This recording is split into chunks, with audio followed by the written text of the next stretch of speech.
What's going on, everyone? This will be a speed review, or at least speed review in my eyes, of the TL versus Fnatic series. This is rather important for the sake that if LCS loses this series, then we're going to be a huge joke, seeing as how FlyQuest got 2-0'd by PSG, though granted PSG took BLG to like 5 games, so maybe it's not as bad. But if TL, for instance, just loses to Fnatic, like, yeah, like you would never let this go. So it's pretty important, and we'll just see how it goes. We'll just see how it goes. And like I said, we're gonna do a speed run of it. So we got a Nautilus ban, which is perfectly fine because Core2J Nautilus is super good. Acel ban, also perfectly fine. APA is probably best champion. Varus, again, these are all basically target bans towards they're strong picks, but also they're kind of target bans towards like what TL is best at. Vi is just a power pick. LeBlanc is the only pick Humanoid has looked good on. Like literally, it's the only pick Humanoid legitimately looked like a world class player. Ash, so that's mostly just to kind of okay, I'll be honest, Jun actually plays a pretty sick Ash, so that's pretty good. Kalista. So if you see Kalista, typically you might think like, okay, maybe we'll pick, well, if they pick Senna TK, it's not like the best per se, but people would like kind of think maybe we should take Senna. Maybe we'll take something else. Definitely not Zeri.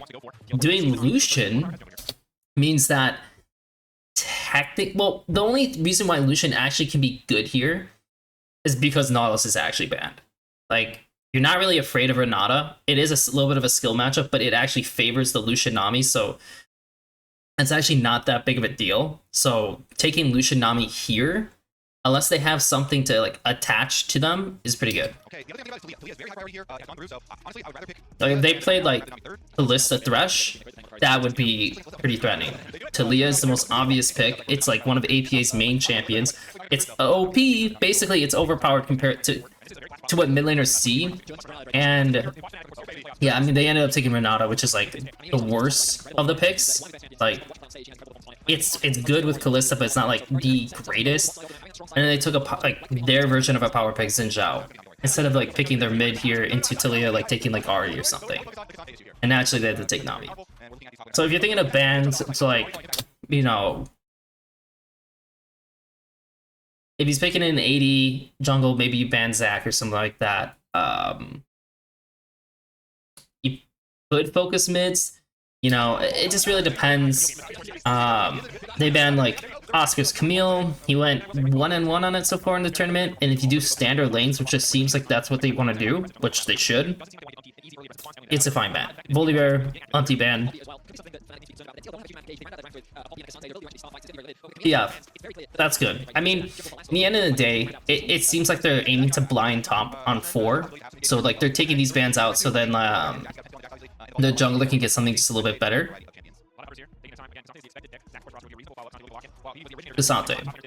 So Cassante has been extremely good in this tournament. Zac has been perfectly fine answer, and then they took Ori, which, to be honest, Ori seems like probably the most humanoid, the best humanoid pick into Talia. So all in all, if I'm like Fnatic, I'm like, okay, our comp is fine. Our comp is fine. It's not that big of a deal. And they finish this off with Sejuani. Now this is great. I mean, it gives them plenty of engage without full committing, which is literally the most ideal thing. So keep in mind, even though these are umpty like picks, these picks kind of suck into this champion, by the way. Like, they actually suck into these champions. So even though these bans are fine, personally, even though it's like the comfort for him, they aren't good for the game. Like, the Sejuani actually matters so much more because, you're gonna fight into us. Okay, well, we're just gonna like chip you out and like play at distance and like spread out. And this was the best pick for that. Especially because Rel is dead. Like, if Rel jungle was a thing, then there's like 2 picks that are kind of nice to have in TL's back pockets. But yeah, that's rough.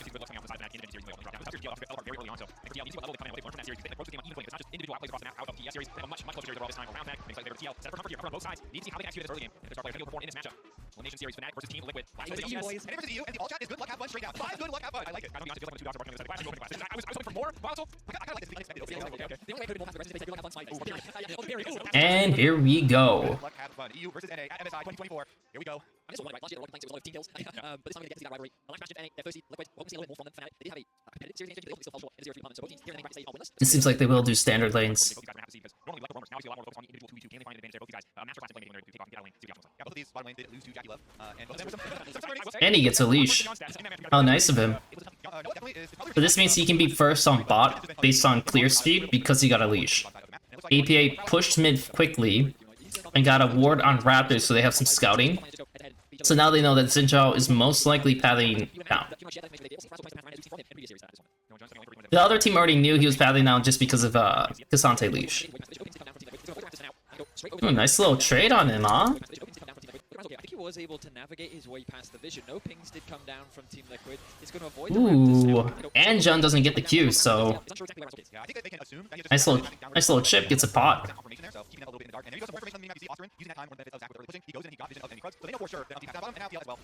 Sejuani's first in the river. That was expected. Now they're fighting for the crab. It seems these guys have successfully lured them off it. And Razork wins. Okay.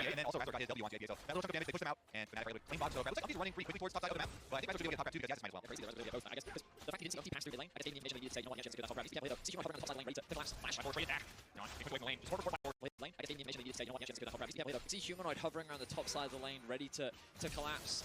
Flash. Flash forward, traded back. So they did a flash for flash. To collapse. Flash. It's not a bad look, but Flash forward, traded back. I mean, we'll see how it goes. But we'll see how it goes. So keep in mind, because Xin Zhao double crabbed, and he walked through mid without being spotted, this does create the fight in topside, which is a classic umpty move that like we've been wanting to see for a while. So now he starts doing the wool, so he's trying to press him even more. The thing is, Zac is already in topside, and Ori can always, I mean, to be honest, I don't know why Ori's moving this way. Ori could have just moved this way, and like that would definitely have been more awkward. But whatever, he moves this, he moves all the way around. It's like just not in this play. APA is a little bit caught out. He's caught out, and APA has the flash, so it's a 1-for-1. A 1-for-1, and Razork is way ahead in the jungle.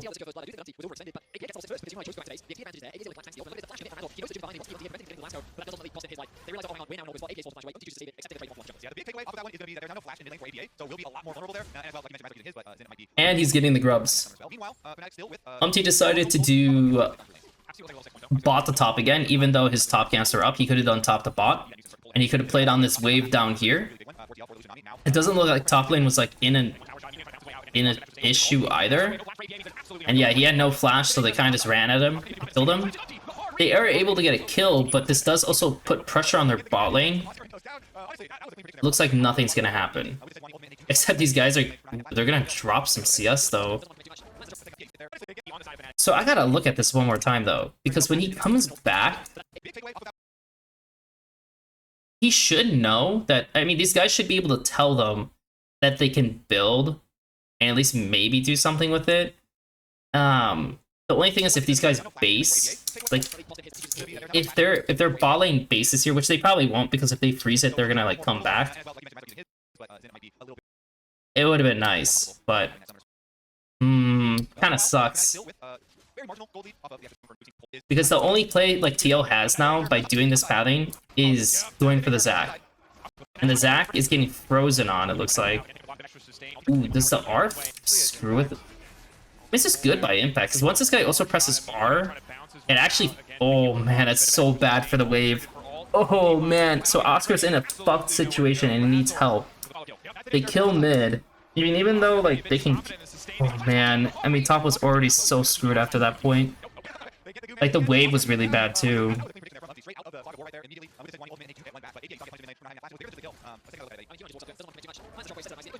It's good by Humanoid.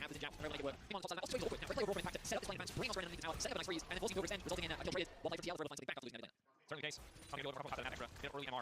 Well, Dr. Even Zach, obviously, a handful behind. We all have a lot of CC, we all have a lot of sustain, but the difference is getting ahead of the destruction this game can provide. Because you've seen, you're not the damage, just try to do that far. So the Nami and the Sejuani need to link here. Ideally, they would link here, and they would go into bot side, which they are going to kind of do. Looks like they're going to go with jungle. Because they're building the wave bot, and so naturally, like... Do they know where Xin Zhao is, though? I mean, that's the main thing. Because Xin Zhao... Did they see Xin Zhao look bot? Yeah, they saw him on the pink, so they know he went into the bot jungle, and at this point he hasn't based yet, so he needs to hit his base. He technically could look bot, like he could hit B and go straight bot, and it actually would be okay. But I think once they realize that like this is not the case, I mean he's staying on the map way too long, by the way, like way too long. Like Razork is hard trolling here. Like if you look at how much gold he had over 1k. He's hard trolling. And so this was good by Umpty because Umpty's kind of just waiting to see like what pops open. Like yeah, he can go bot, but like they already had decent vision, so in the end of the day it seemed like it would be okay. And then finally, and like again, this was a great ward by them. I don't know if they knew about this ward. I mean, they should know there's something like they left. So like if he doesn't spot a ward in the try, there's a high chance they could be in that, like it could be below or above. So you have to go through lane. But he actually crosses through the ward, so they already know this play is gonna happen. They have both flashes. He jumps in. And then like they're already ready, you know, to like the TP and help. So Taliyah needs to get the top wave. Ooh. Personally, Taliyah should have went top, and then Lucian Nami should have went mid. This way they would have dropped CS, but I do like that they're actually like working together and helping each other. I don't know what the fuck this guy's doing. It looks like Jun just died. Oof, that was close. So Jun dies, and this guy has to take the wave alone. And Zen just does... I don't know what Zen's doing. Like, Ori's super low too, but your top, like, your Kalista's just getting, like, pounded. So Razork just like, okay, well, I'm gonna go ahead and take a grub from you. I'm gonna take another grub for you. And they get out. That's crazy. He's dead. But...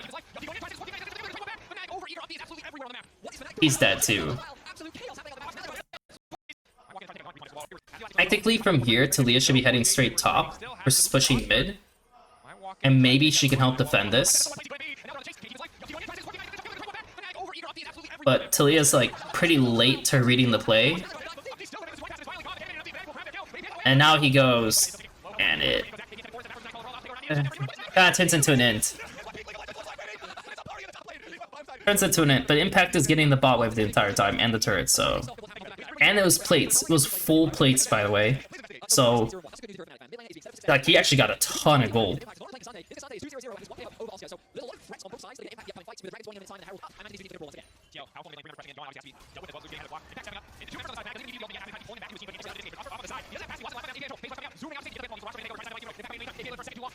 What is happening here? This game is funny. Because TL needs to get the top wave, right?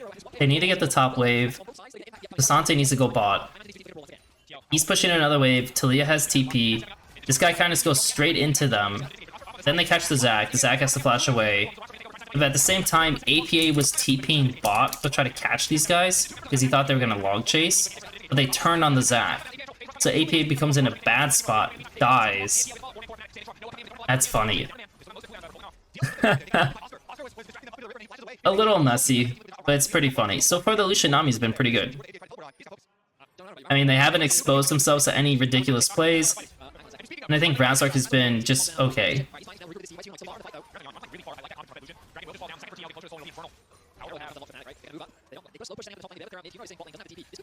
Now they're moving straight into this, got it.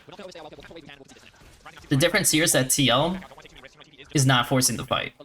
Like, they want to, but it's not worth it.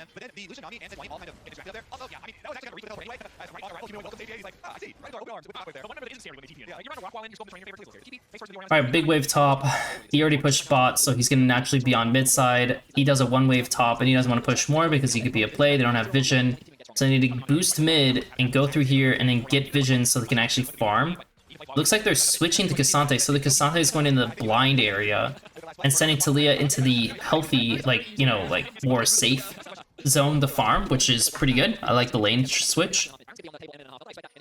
It's actually good they lane switch that way. So Talia is fine farming. They can keep pressing mid as normal. That was good. It was actually a really good round by TL. And now CoreJJ needs to find a base to get wards. They lean briefly, but yeah, he needs to start channeling. He needs to start channeling so he can be on time to have wards. Okay, now we're hitting B. So Baron's coming up and Dragon's in a minute.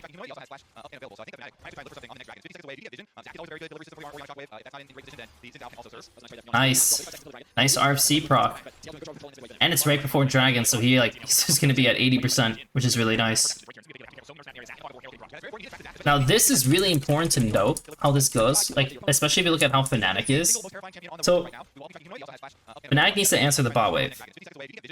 And it's okay for Zac to ignore the top wave, but they need to push another wave bot. And so it's one of those cases where, like, you have Herald, they don't have Herald. So your jungler should actually maybe go through bot a little bit, and Ori pushes another wave, and just use your top laner to defend the mid turret. Then you can kind of like roll in, because right now Talia went back bot. The top wave is fully pushed in, and you have no progress made. You don't have the bot wave, so you can't go through bot. You can only go through mid, and you herald on when they're 5 stacked mid. Well, actually they're 4 stacked, not 5 stacked, but like it's not really that threatening. And then they're trying to poke on this timer while Talia is still pushing bot, because they're not actually going into the jungle to pressure her. So they're taking forever to actually attack the Talia, to stop the Talia from doing this play. They got no vision and no, like, any, like, they didn't gain any benefit, right, from the Herald crash mid. Then he jumps in, because they're like, well, you know, Talia just R, she can't join the fight like that quickly unless she TPs. And whatever the case is, Xin is still committed to running at her, even after the R. Like, he should turn around and just go straight into this, like, topside situation, because, like, yeah, I guess he could try to stop her from TPing, but I don't really see what the point of that is. Like, he's just not involved in this play, and he's pretty important for, like, giving space and absorbing Lucian R. So he's in here, Oscar's in here. This doesn't do anything. Oh, Kallista's a little bit caught out too. If you look at where Kallista is, Kallista needs to stay in this boundary, not go over up here. She jumps this way, gets a little bit isolated. Now this guy's getting slowed. Oh, 6 Sejuar. And Kallista's out of the fight. Razork just flashes in for fun. And now he's caught. Nice Talia W. Ooh, nice Talia Q. And now they're forced out. Oof. APA is just eating them up here. Eating them up. They're so fucked there. They're so fucked. Like, what can they do? Like, he jumps in, but you don't have your Zinj out. So this guy's just blasting you, and your Zac is here, so no one can block this. Only Jun can block this. So you have no answer to this, by the way. None, based on your champions. Like, if he hits the Q on this guy, like, what's he gonna do? Flash Q this guy? And it's not really gonna be anything. This play would be fine if he could do something like that, which BB has done, but he's not.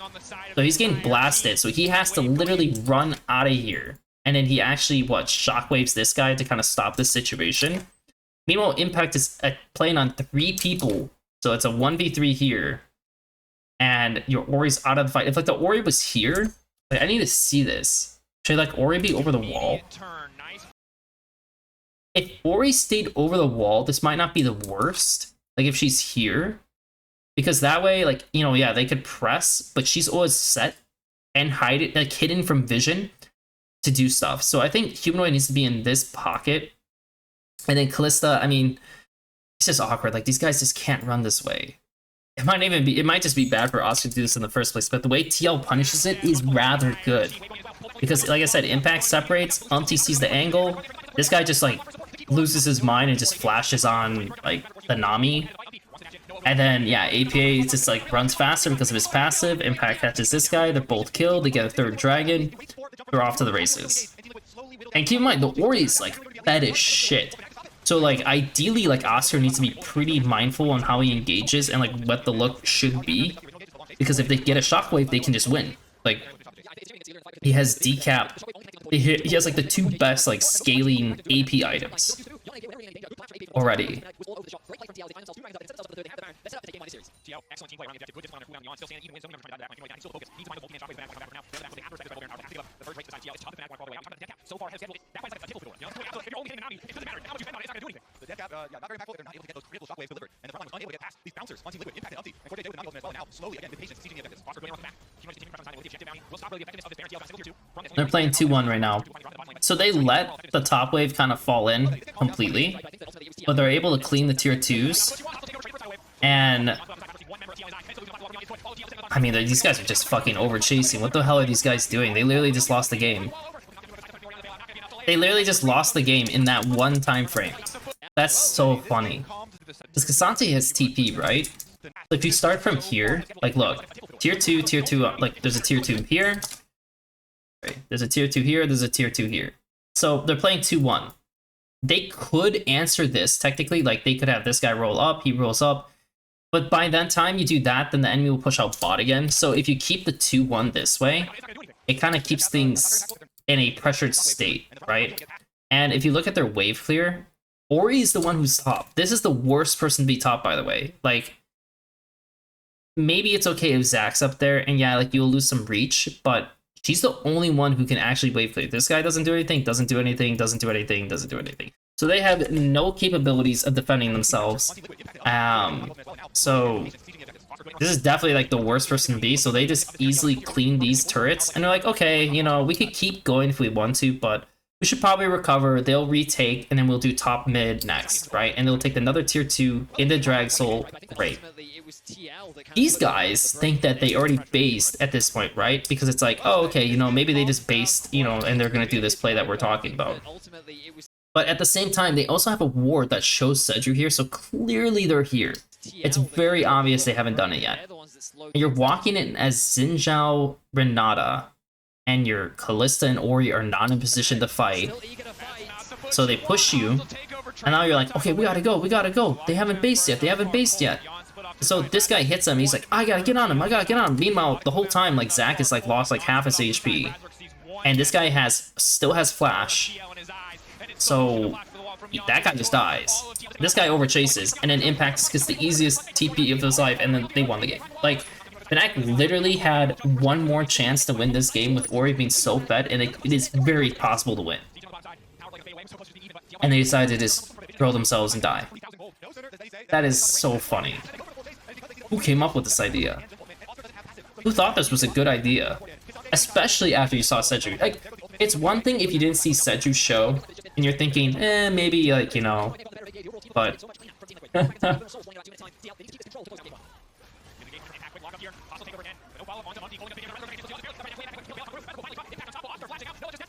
I don't know.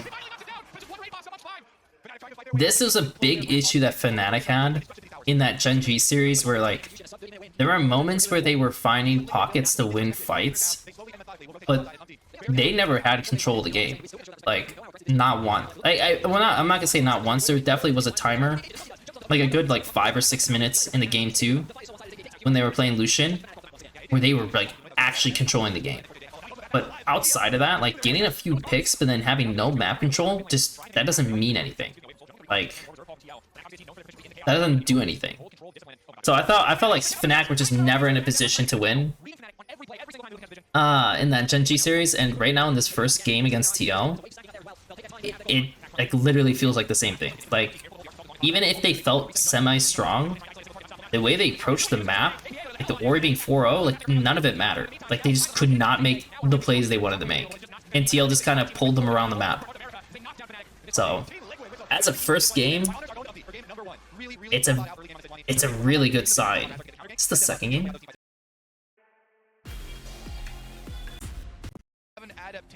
Okay. So we're back. We're banning Talia this time. We're still banning LeBlanc. All this makes sense. You don't change the bans, but we're banning Talia, and they were banning what was the third here? I don't remember. What was the third ban? Oh, Varus. It was Varus. So you're picking Lucian, but now they can play Varus if they want to into this, which they probably will. It makes no sense not to. And you're not going to play Senna TK because it's just horrible into it. So you're going to play Varus. And then he plays Ari, and then he plays Ziggs. I'm curious what he wants to play on mid, because I could actually see him playing Seju at the 2, because it literally was so good, but we'll see. Rel, wow, they just picked the Rel straight up like that. Interesting.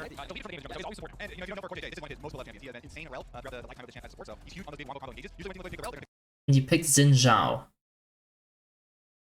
I mean, the Xin was okay, it wasn't incredible. I would have just picked Seju, no? Like, wouldn't that have been, like, infinitely better? Like, Seju's good. Like, it's definitely a rather good pick right now.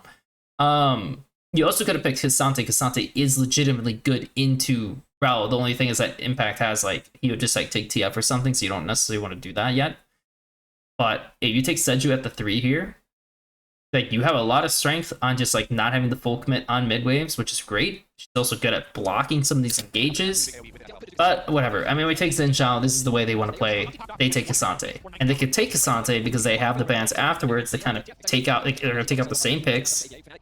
And, you know, now these guys are probably going to ban mids. So there's the Ziggs. You can ban the Ari. Maybe they ban... I mean, they could just ban the Seju as well if they really want to. But I think this guy has other picks he can do besides Seju, based on these champions that are being shown. Because they already have some reach, so he doesn't have to commit that way. So now Umpty's picks have, like, opened up. Thanks to this. Rek'Sai. I don't think I would pick Rek'Sai anyways. To be honest. Yeah, so the Jax is the first thing they're thinking of.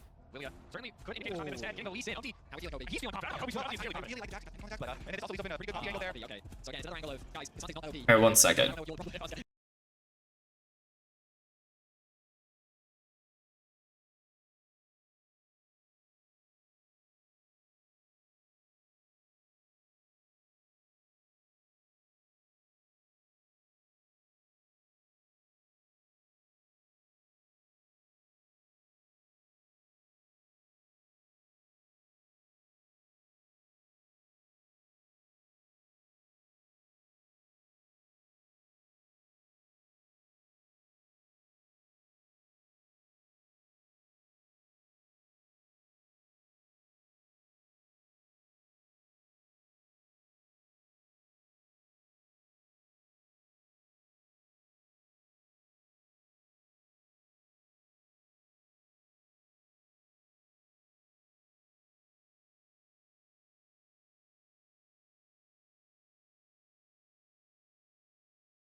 Alright, sorry about that. And back to it. So they took Poppy Azir. Poppy Azir is... Poppy is fine for, like, dealing with the engage. And yes, you also have Azir who further does it. But the thing is, like, yes, Humanoid will have to make plays. Like, yes, Razor can, like, make some plays, but... It's not bad. It's really not that bad. That's why they're showing the quirky, because they're trying to think of a way to kind of like play around this. We'll see. I don't know. Like, there's definitely a lot of capabilities to deal with TL's comp, but at the same time, TL also has a ton of playmaking. So even though like you're the team that can kind of block it out, like the engages, it doesn't necessarily mean you're always going to be successful at doing it. Like the engages will typically outperform if all of your like, let's say like, you know, you have different gauges of like strength, and it's like one of yours is like, you know, like anti-engage, right? I don't know how you want to call this, like anti-engage. And so like this like bar is like way up here, and then your like actual initiation, your engage is like just this, right? And the enemy team is like the enemy team, right? And so like this is their anti, and then this is like their engage. And so like their anti-engage, it's actually not half bad, funny enough. But let's say it's like maybe here, and then their like thing is like all the way up here too. You know, they are the one who's making the first plays, right? Like they're making the plays. You have to be successful on this, and then you have very little room to kind of like counteract into it. And like if Azir's like shuffle is very flashable. Like Lee Sin could do a lot of creative things. So like there's like a hidden like value here for them too, where it's like he can make really interesting plays. He can make interesting plays. He can make interesting plays. And so like that value actually goes up further. Whereas this, it's like, it's just a W. Like you just activate it. There's nothing interesting about it. Same with Shuffle. Same with Zen R. Like it's just very like straightforward, apparent. There's nothing like creative per se you can do with it. So this is all what it is. So like depending on how good these guys are, this could be raised even higher. And like I said, in the end of the day, I just do not like comps that are just all about that. Like you need something to bite back with.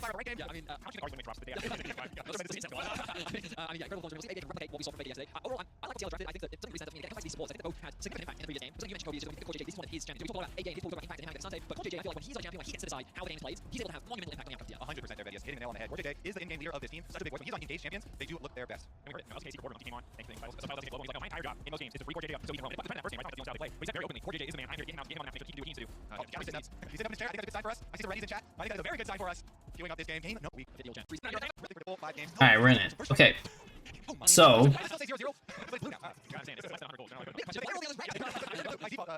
let's see. Of course, I will admit, the Lucian Nami, it's one of those games where the Lucian Nami can do a lot. Like, it can really get a lot out of the...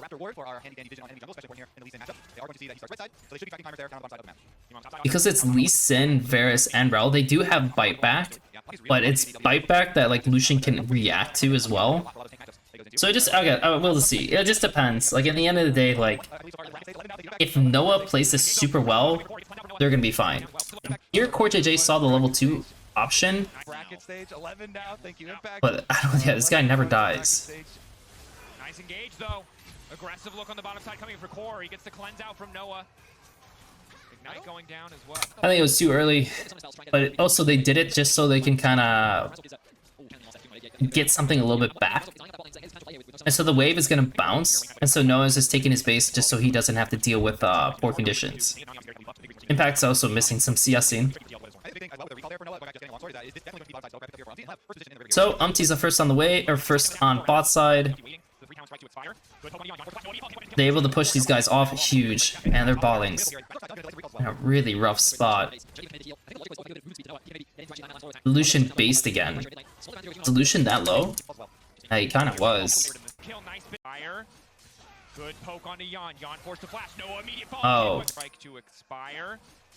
Good poke. Okay, Noah doesn't even need to go for this. I know why he's going for it.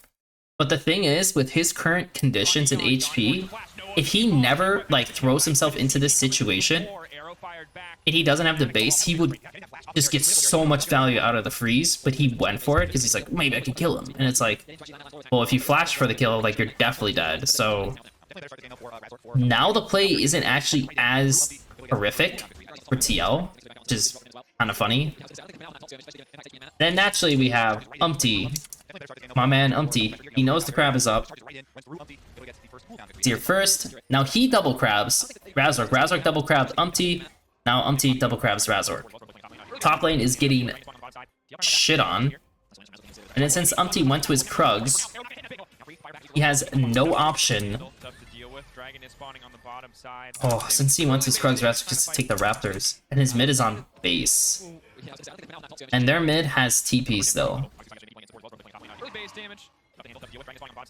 So he doesn't feel comfortable. So he kind of already knows he's going to lose the Raptors from this. Ooh. Ooh. So this is interesting because to me, like, you need to see this. And they do it. I guess it's just awkward because the second Jun is in here, if this guy Hex flashes, like, he has to immediately back away. This guy is kind of separated a little bit, so technically he could eat this way and press him for some damage and dip out. And then Jun will just run away when that happens. That way there's no, like, return play that occurs to them, and then they just, like, the play is just dead, right? Like, that's, like, kind of the best way you'd go about it. But they're just staying in this pocket together, which is, like, probably one of the worst things they could do together. So, yeah, CoreJJ just kind of, like, shits on them. That is big. He literally would have died if that arrow hit him. He actually, I don't know if 100% if he would die, but it'd be pretty close.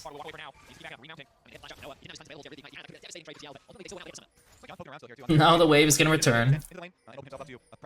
Umpty didn't do his 2 camps. He tried to play on the Raptors with his mid on base, but also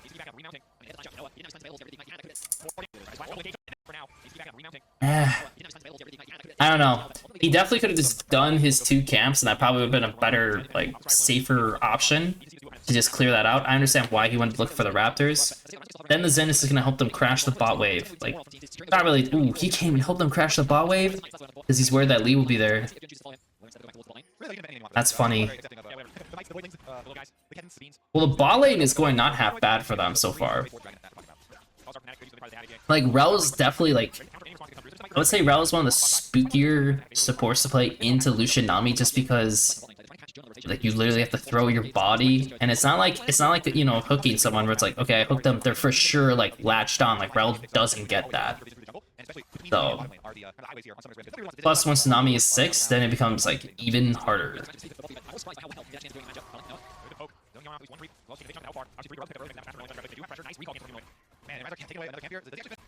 So here is Razork again. So Razork is probably having a little bit of a better game now because he gets the grubbies. He's doing his camps. Probably has a decent amount of gold. And his bot lane is actually pressing, so technically he actually could have... Honestly, he could have padded in the bot still. Especially because they're getting, like, pressured, but instead he, like, he steals the Krugs. Nice dive. It's a good dive. I don't know, it's interesting. Oh my god, Yan fucking rushed. Oh god. Okay, so he doesn't really do a ton of damage in bot. Interesting.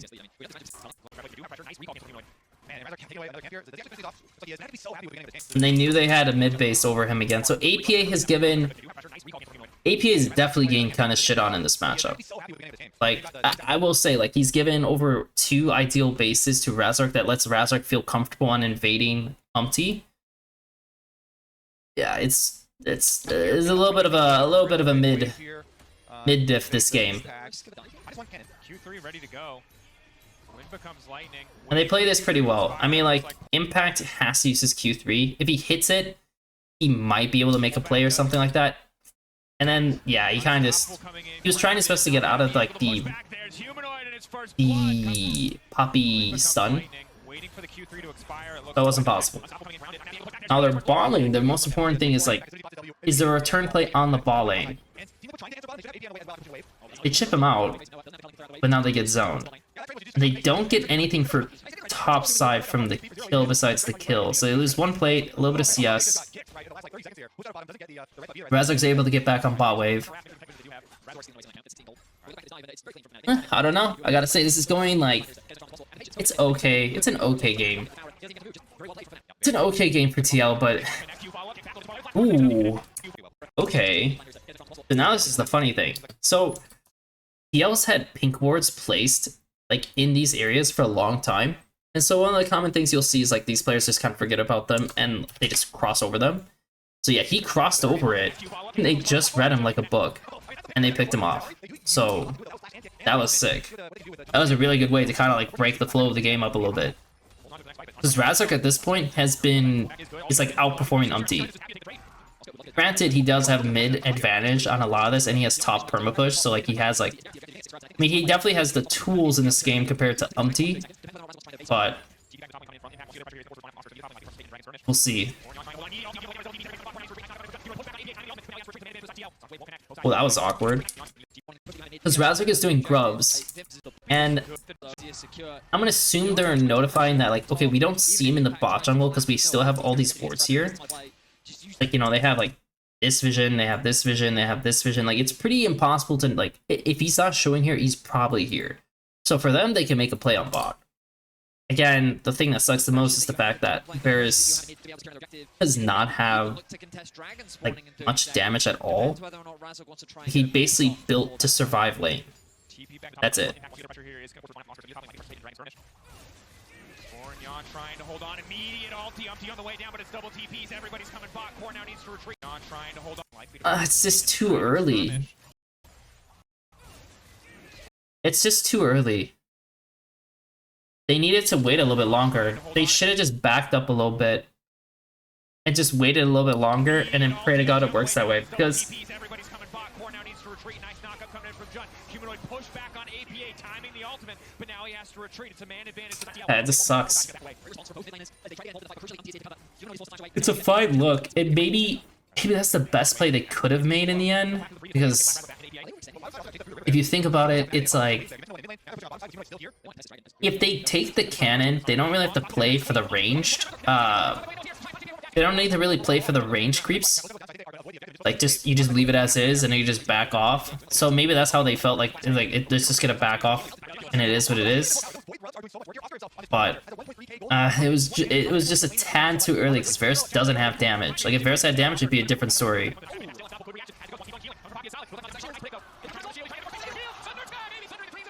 Well, that was sick. Well, that was also sick. Damn, 290 HP.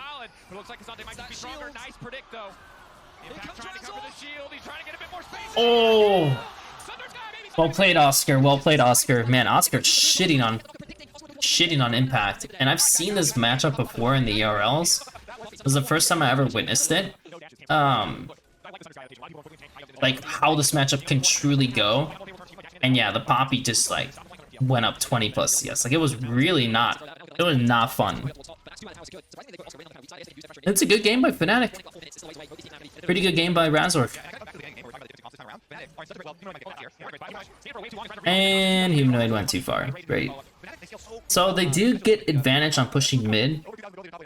And then they're trying to get some advantage on bot side, so like they're going to get the bot turret as well as a return. But at least TL is able to pick up a win thanks to Humanoid like pushing too deep.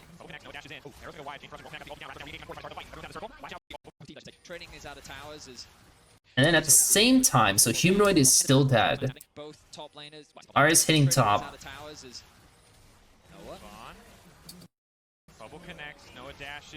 Okay, he just hard whiffed his R.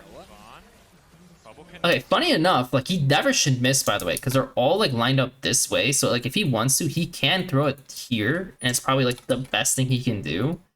Zen will naturally throw R, and you're TPing on this play, but like, there's no major objectives up, so you're basically fishing for sums.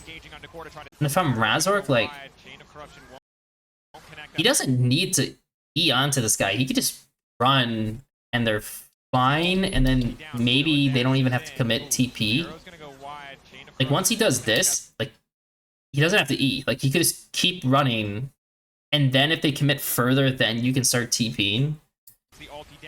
But yeah, they kind of go early. So Core JJ loses flash. You lose TP.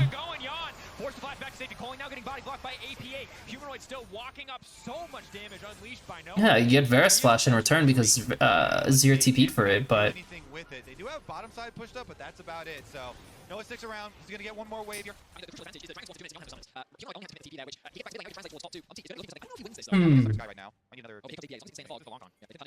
Trying to think if that was actually good. So now they're looking for another side play, huh?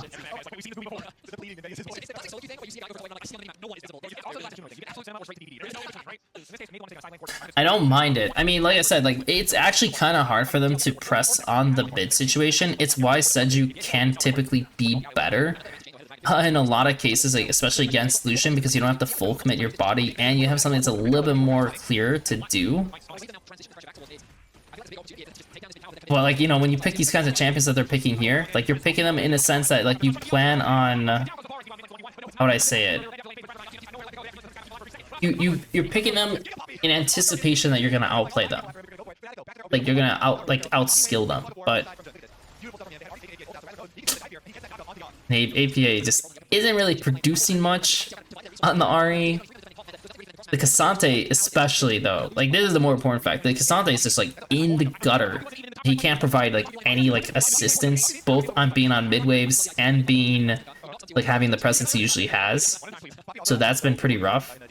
And because Yan built defensive first, they had like very little like successful return plays on bot. Now here's the thing. Remember, these guys, their engage sucks. A lot of it comes from just Lucian Nami doing their thing. Then Lucian Nami retreats into their strong, you know, like anti-engage. And that's the comp. Like that's literally the comp. Like Lucian Nami like jumps in, they fight, and then they back off. That's it. This guy misses, and then this guy goes for it all, even though there's a flash and Ari has R. So, and he doesn't have Zonia's, I assume. So he instantly dies, and can anyone even like answer this play with him?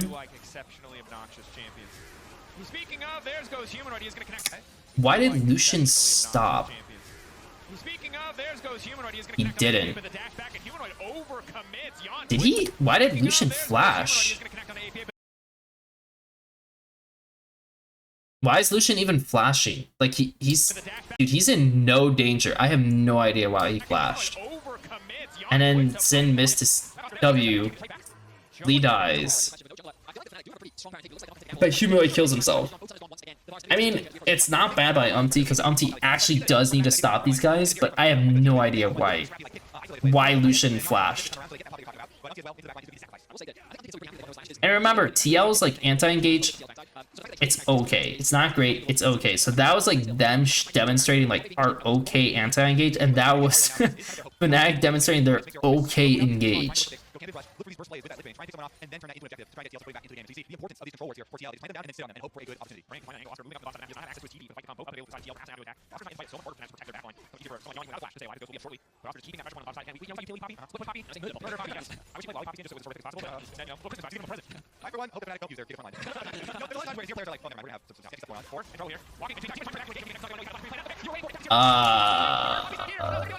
Okay. What the fuck just happened? What actually just happened here? Because after that entire situation, APA is still strong enough to actually shove out waves. Cassante shoved out his bot wave, so naturally he's gonna come and join his team. This guy's catching high while having people hover. Their Lucian Nami needs to be able to actually get there. So we're getting the mid wave this time, but then we're rolling into bot side, so the Azir has no one. We're playing 2-1 lanes, and Azir is just catching top for whatever case. Okay.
Alright, sorry about that.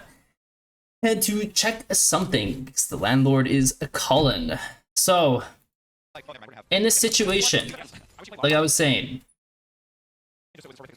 they're playing a 2-1, right? They're playing 2-1. Well, it's not even a true 2-1 because they have one person here, but like they're trying to control this lane and this lane, right? While Ahri pushes this. Now, granted, Ahri actually can get a lot of value if no one's defending because she has Lich Bane. They're able to take this turret solo with Poppy because how strong he is, which is absolutely brilliant. So naturally, once this happens, like you would think, okay, we're gonna collapse into top side, right? But Poppy doesn't have TP. So if the Poppy does not have TP in this situation, Azir does, you're probably gonna hold this position, and you just need to ensure that when you're getting here, what are Nami's wards? 4? She needs to place a ward here or something like that. Like they need to at least give a ward or 2 for Humanoid in the top jungle, just so that he can actually catch this safely and hold it. He can also flip, like I said, and you give up this turret. Hey, this turret's already dead, though. You know, that's the thing. This turret's already dead, which is a little... You know what? This actually might be bad by Fnatic. Because Poppy doesn't have TP, right? And Poppy is also doing the Krugs. He actually could go bot sooner. Okay, I see the issue. Yeah, you definitely don't do what Fnatic's doing here. So, don't do Krugs. He needs to go straight bot and shove 2 waves. Then he needs to flip up.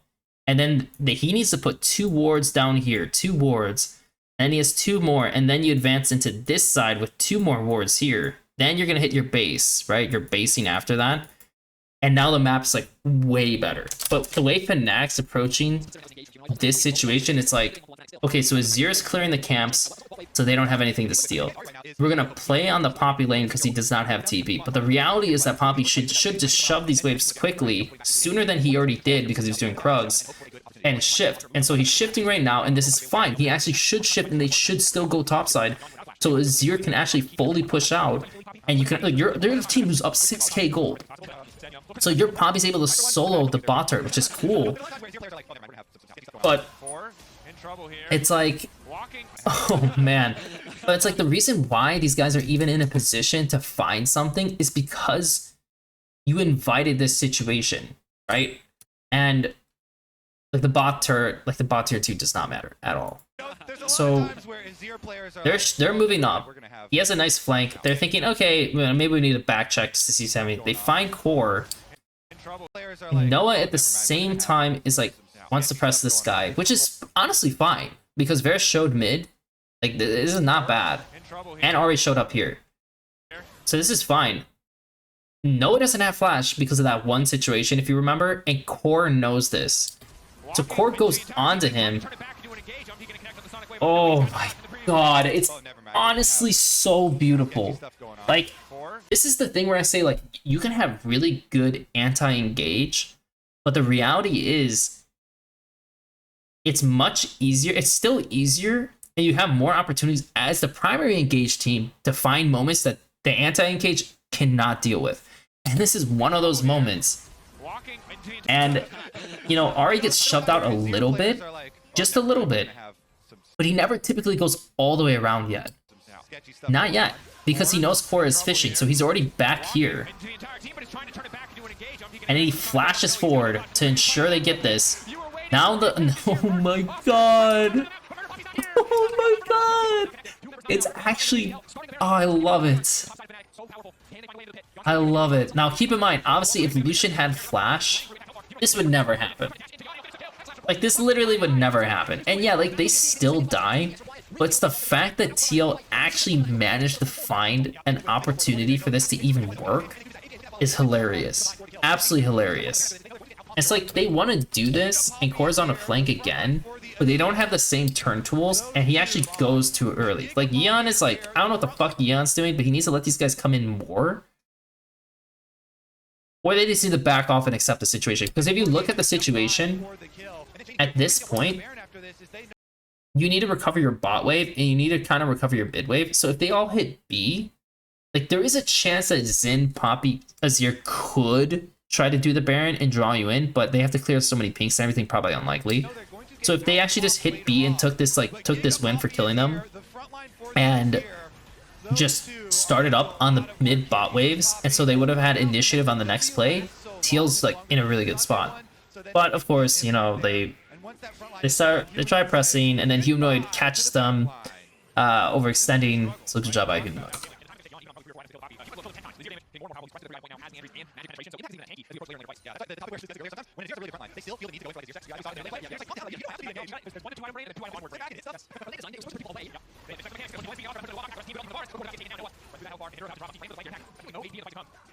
Looks like that's gonna be it. Woo. Okay.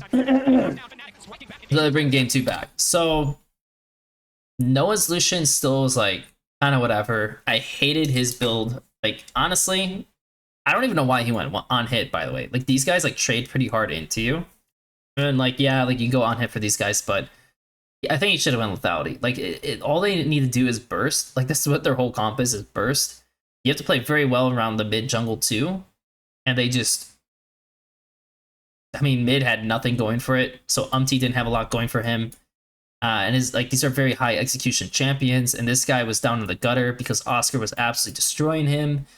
And even though Humanoid like made a few mistakes, like it ended up turning out better. And generally, I'm just gonna be honest, Fnatic's side laning is pretty shit. It's pretty bad. Like this is gonna be a big issue across the series. And I think if they have to do something to change what happened in this game, like they let Lucian Nami go, right? There was no Nautilus answer, which is obviously like the best pick per se. And none of these players want to play Thresh into the Nami. So, okay, we have no Thresh as well. No Thresh, no Nautilus. You could play Leo, but it's a little dicey. So no Leo. You could play Alistar, but again, same case, a little dicey, no go. Ashe is being banned, so you don't have that going for you. If you play Rumble, you'll just die. So like Rumble, not an option either. Like things really dwindle pretty quick when it like these are like the thought processes going on with the Lucian Nami. So probably you'd rather face like an Ashe than dealing with this at this point. Like this, even if like he's not playing the best with it, it's a little obnoxious. Or you need to change like this pick because like this was not the best either.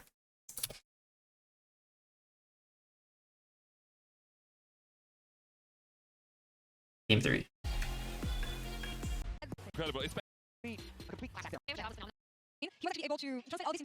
Okay, let's make sure I'm not hitting the trap too early. Here we go. So naturally they choose blue side. That was expected. They choose blue side. Lucian, so here that is. Lucian, they all see Lucian as priority and can't deal with it. They ban Nautilus. Again, that's more so for J at this point. They ban Camille, which is interesting because now they're thinking maybe like if we're in a 2-3 like Asante or something, we first pick Ashe. So they're very scared about giving Ashe away as well.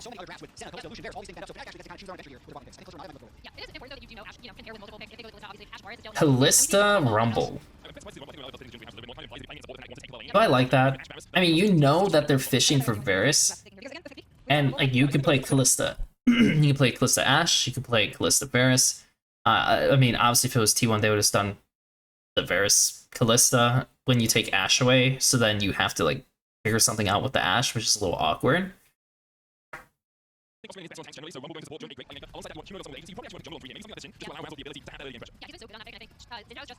And they take the Cassante, and that was pretty expected.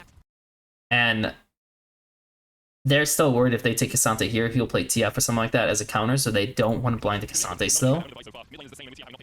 And they take a Zac. So now it's Rumble Zac, and they don't have Xin Zhao this time. And maybe they'll ban Xin this time. Sejuani. I mean, Sejuani is good, so... Well, it was good game 1 at least. So they ban Xin. And now it's like, it's probably an APA champion. There's still Acel on the table. And... Talia, Acel, Ziggs. Holy bear. Okay, so they're letting Acel go through. and they're banning Volibear. Is Volibear good in this game? It's not bad. It's definitely not bad. Lee Sin, no Zin, bye. We'll see. Diego.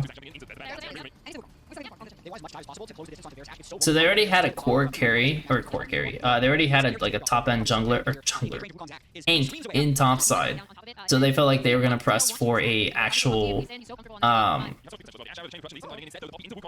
carry jungle. So they took Wukong. They're taking the Poppy jungle, and naturally they take the Acel. That was super obvious that they're gonna take Acel. So they got an Poppy in topside against Zac, which is okay. Not incredible, but it's okay. Of course, it's Poppy into Kalista, which is actually a little problematic. And you have Ashe into Kalista, so the Kalista is already like set up to fail. So your other champions need to carry out. The Wukong can do fine with these champions, but K'Sante and Poppy are like not your favorite to verse. And your engage can also be... The difference between this engage versus the engage by TL was that TL had Lee, Rel, and Ahri. And even though these champions have dashes, they also have like kind of more creative ways to approach for an engage. Zac doesn't. Zac is just an E.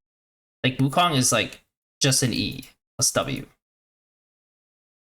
Like all this is incredibly obvious, so this makes these champions actually a lot better as anti-engage against these champions, whereas the other game, Poppy's not necessarily like completely OP at stopping what's happening besides the Rel.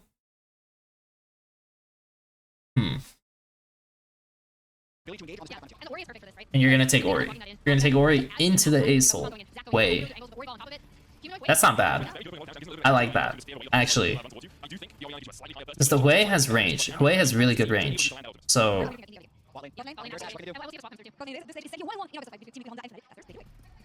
That is a pretty good pick.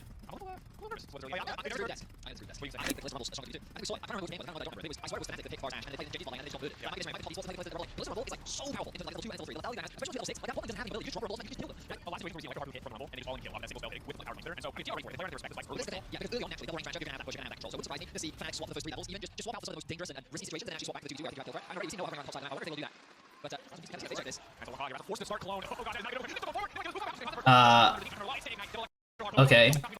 What the hell just happened? I mean, already we see Noah hovering around the top side of the map. I wonder if they will do that. But Razor needs to be careful. Why would he blindly walk in here?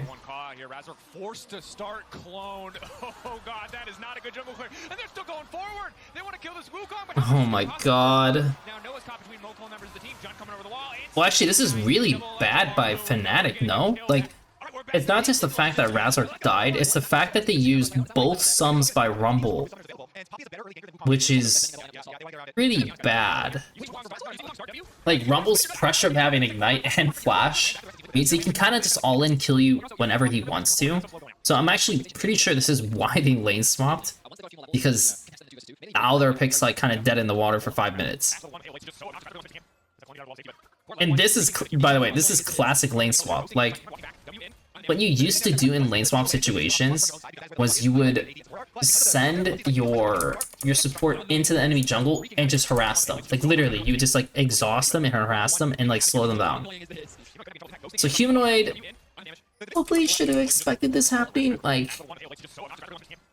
if K'Sante's not showing bot, I mean, obviously he could be in the jungle helping clear, right? And also if your Razork, like, why did your Zac dip? Why did your Zac dip? No idea. But like, K'Sante's not showing. Oh man, that just fucking sucks losing your Flash so early. And this is the biggest worry you have to have as a mid laner in lane swap situations, is the fact that like, in these spots, a lot more traffic is going to be coming through in mid. So naturally, like, you need to be ready to like not burn your spells the same way you usually do to harass your opponent. And now these guys are zoning them. Oh my god.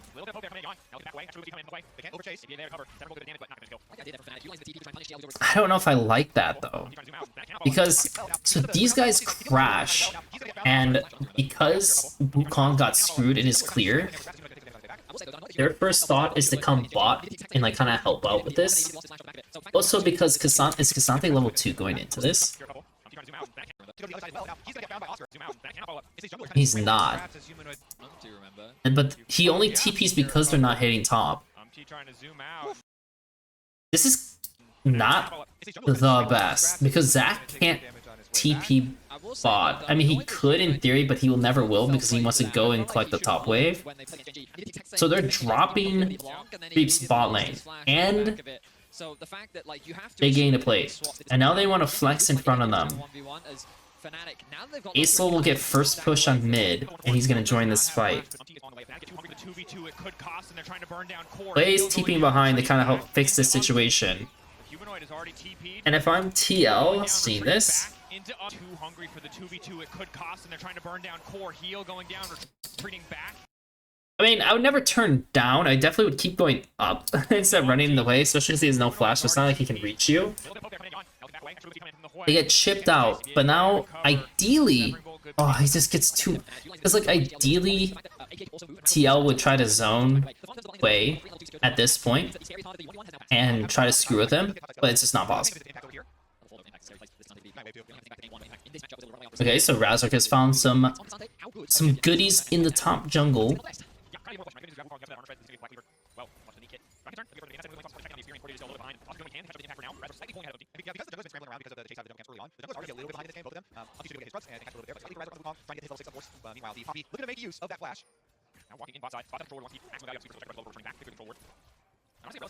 They're playing for bot control.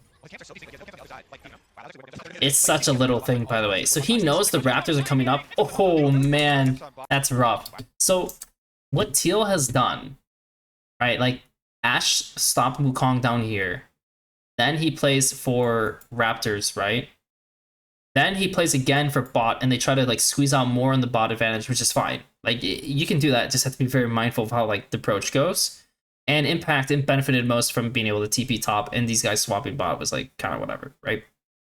But because he lost his flash, these little drive-bys are actually so devastating because, like, Humanoid just doesn't have ways to deal with this. And, like, I assume he saves his spells, right, for this situation, like... Well, his camps are so desynced, like, he has no camps on the other side. Umpty really wants to change that. So he's afraid that if he throws his fear here and Umpty flashes it, which he could, then he's kind of screwed. He could also just do EW here and then keep running, and that way this might turn out a little bit better too. But it is what it is. He just gets chunked. Can't really do much about it. Wukong has to prioritize farm. This is how his champion is. And APA sees the kill and gets him. It is what it is with these guys. Like, they have breathe vision on bot, and Wukong actually takes the time to go around. And yeah, I mean, it's just the classic, like, I could just flash on you and kill you. Doesn't die. Nice. Poppy gets the grubs, and so Poppy actually gets to recover and kind of catch up and farm a bit. So that's pretty good for Poppy. Sucks for Varus, but it's pretty good for Poppy. And it doesn't look like they really got anything for, like, bot side case of, like, actually, like, denying CS and getting plates. So even though they killed them, it netted nothing. Literally nothing. The only advantage you get is that you get some, like, items. But, like, generally, that literally didn't do it. Actually, that was pretty bad then.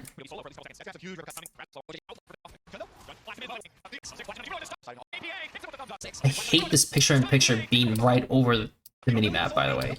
But it looks like these guys were contesting vision, and he wanted to fight them off. It's a non-cannon wave. And even though they kill him, and they get his flash, they get a plate and that's it. And then they want to base for tempo so they're not too late because of the Varus. And that really didn't do much at all. Opting to start the Drake when the lanes are kind of in an even state means that it's just effectively been leashed for Razork. Oh, APA was gonna go for it.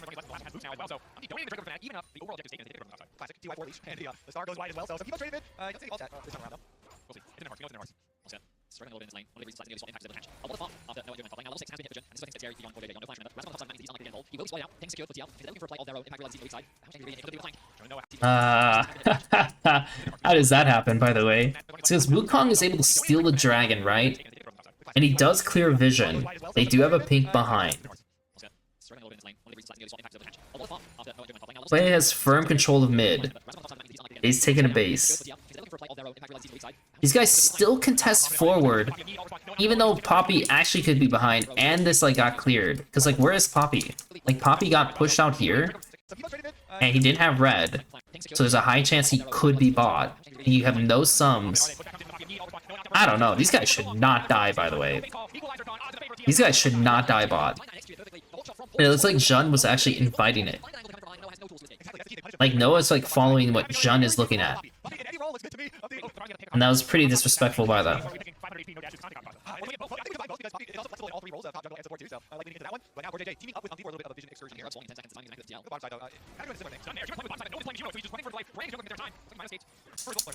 And once again, Razork is like, or not Razork, the humanoid's in his face. He has the right dudes on the bot side. Fnatic kind of figures that like, okay, they might be playing for this. But yeah, you really can't walk up this way as like, as Sway. Like, your champion is not capable of it. So even though like TL is clearly swapped into this situation because they want to play for grubs, like that's why they did this. Wow, he almost lost his passive. Them getting 6 grubs is pretty big. It is pretty big.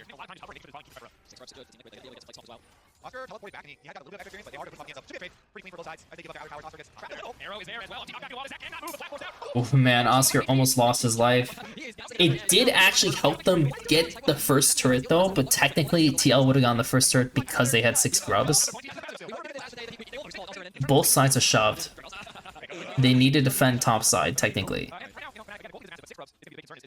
They're gonna send Cassante again.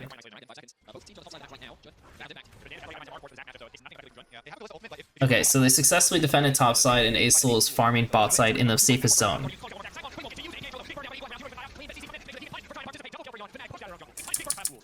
What?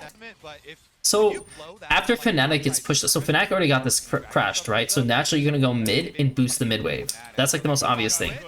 Razork just runs straight into Varus. And knowing that, okay, so they know that Zac has no TP, Acel has TP, so starting a fight, like you have to be prepped, so you need to run. So Razork needs to run, but he can't, because he didn't flash Verisar. The Verisar is really close too, so it's kind of hard to flash. That is one of the big team fight enabling tools.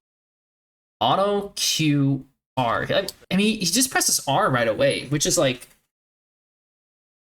he's also right next to him, so if he's worried of getting latched on, which he will get latched on, because also you never W first as Wukong. Like in almost every single case, you never W first. So already this is like bad. There's no way of dealing with any of these plays, and now he's caught and dead. Really good Ash Arrow. And Humanoid doesn't have flash because he trolled that mid situation. And he's dead.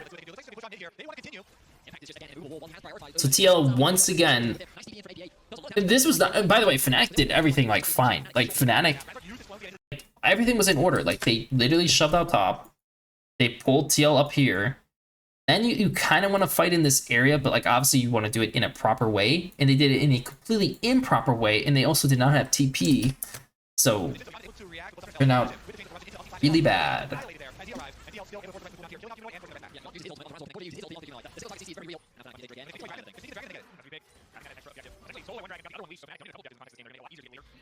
I just feel that the TL scaling is just hit. Like, I know they're the full value bars, but one is all the threats, both big all of them, right? Another fact that, I mean, APA running soul, it's just a scaling monster that's only getting stronger the longer the game goes on. And the fact that the game problem, who's gonna kill him? Like, I don't think Huno has the damage. We saw him in game 1, but no one tries to hit that champion, he's not taking damage. He's on the other foot now.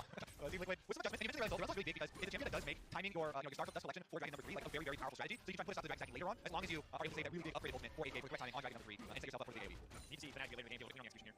We're here to punish asking outside and the save the game. You figure out quite well. After pairing a bit better than I still better than first. No, he's sure. Lane didn't die. Almost died twice, but didn't die. See, the scoreboard remembers. Team Liquid seem to have a firm grasp on this game with 2K leads. They're scaling nicely. I'm sure they would love to secure a few more dragons. Doesn't mean that can see the next one. The Baron threat is not something significant for TL. So ultimately, I think it's going to come down to this big fight, especially when everybody starts. And as we've seen, Acel's farming up. No problem.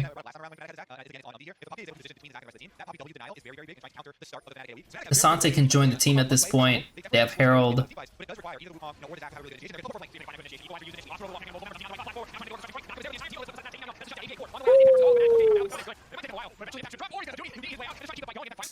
I mean, it is what it is. It's a little awkward by TL because, like, Kasante can join this, and Poppy could easily be the one to just, like, jump into this, crash it, and dip.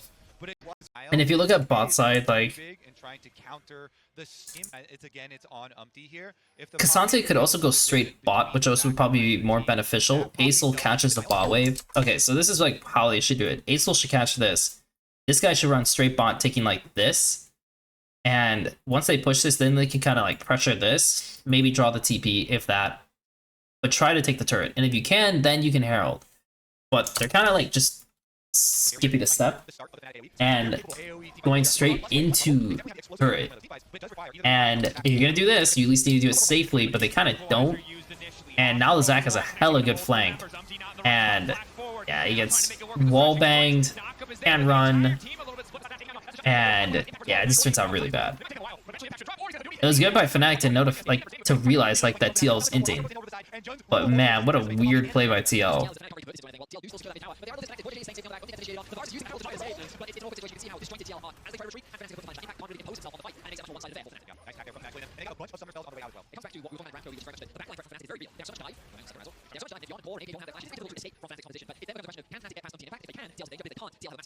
So they always have mid push, which is pretty funny. Like TL, like they literally always have the ability to do mid push, and this actually greatly reduces like Rumble's like potential, because Rumble is one of those champions that just does like a shit ton of damage as support, right?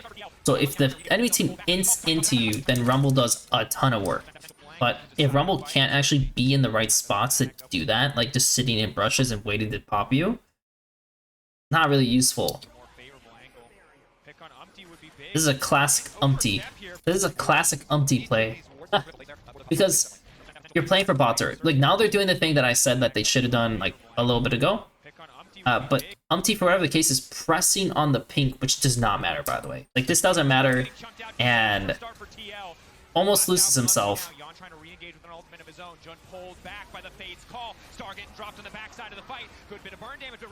Oh, he went for it. What the fuck?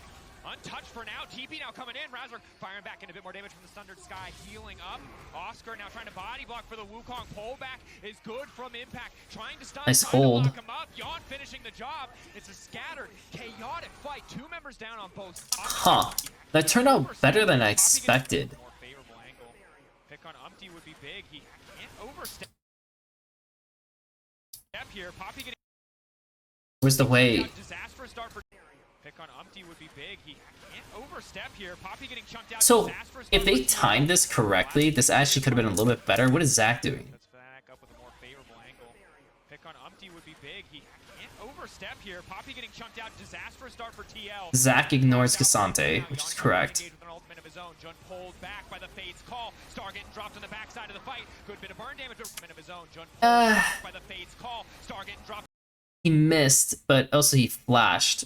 Missed his Q, but it's not the end of the world. Honestly, APA just needs to not go on this guy. Like, if APA actually just focuses on Razork, they'll kill Razork.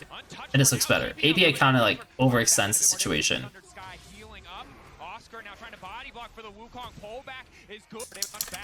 That's rough. Could these guys play this any better? I mean, also Noah missed his Q. Like, Umpty definitely is like way lower than this too, in this situation.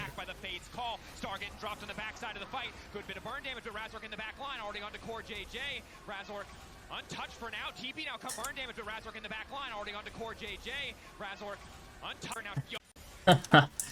I don't know. That fight's a little odd. It's a little odd.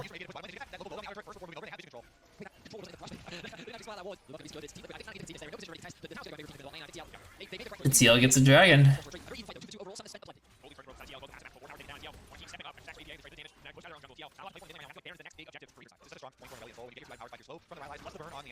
APA with the biggest goal lead, barely bigger than the on goal lead in the bottom lane. They're 14 liquid as they transition over to that Baron side of the map. Tense mid-game between these two teams. Pretty single fight, single game thing. We already discussed the lane how both teams want to play these fights. Fnatic finding space, finding ways to get past Umpty. And while seeing that they're going to use the space that they can create with impact and Umpty, relying on Daniel's range and damage. Arrow, Arrow, John, back into the wall, quick kick, on the wall support. Nicely done there. Umpty followed it up, gets just in there for the angle. Jill on the way, all team with trouble, stop getting connected to this guy, descending on the edge. Razor, trying to piece it around, taking big now, big damage on Razor, take out the equation. Now, Brilliant's only paying for big damage. I don't know what to say. I'm like talking a little bit less because I'm just trying to see how Fnatic approaches this, and it's like Fnatic pushes out bot wave, right? They need to defend top jungle. TL is obviously running into top jungle. Jun, where's Jun show? It's Jun shows from this. Jun has no flash, and Kalista's on mid wave. I don't think he anticipated to get revealed like this, because this is, I don't think this is even his problem. I think this is literally just, oh fuck, I actually just got revealed by this, and yeah, he just gets caught by arrow. That's rough. Okay, so he's dead, so you don't want to invite a play, but then why the fuck, why did he walk in there? Why are they walking in there? And Razak goes in because like, okay, I guess I'm gonna try to help you guys, but then this, like, they're just baiting everyone. Like, it's just like no one, after Jun dies, it's not, again, I don't think it's even his fault. Like, I think it's literally just like, oh shit, like I did not think that like scuttle, like vision explosion was gonna like hurt me. But after that, no one else should die. Literally, like if you lose tier 2, that's okay. Yet somehow everyone else died. That's crazy. That's crazy. Anyways, we're going straight into another fight, which Zach has to TP into, and it looks like TL is baroned up with 5, and they're first on the play. Impact, I mean, like, Jesus Christ, this is so fucking bad. Like, it just, like, okay, so he, somehow Umpty's on 3 people, so they're trying to, like, play into the side, but no one was in the side. Who is this? Zach is here, so this is the dual lane and the jungler are for some odd reason here together. And now the Kalista can't move, so the Kalista's obviously super dead. And you don't have flashes. You do have a flash. Wukong flashes away, but no flash, has flash, no flash. Like, Oscar just, I don't know why Oscar's, by the way, jumping into these guys. Like, you're playing here. Like, this doesn't do anything at this point. You're playing here, and it is what it is. I mean, like, he could, kind of does need to play into them, doesn't he? Because if he goes here, they're just gonna, like, beat your ass. And he could still flash at them. Like, the Ashe has no flash. He could flash at them and try to wall bang and do something, but looks pretty F.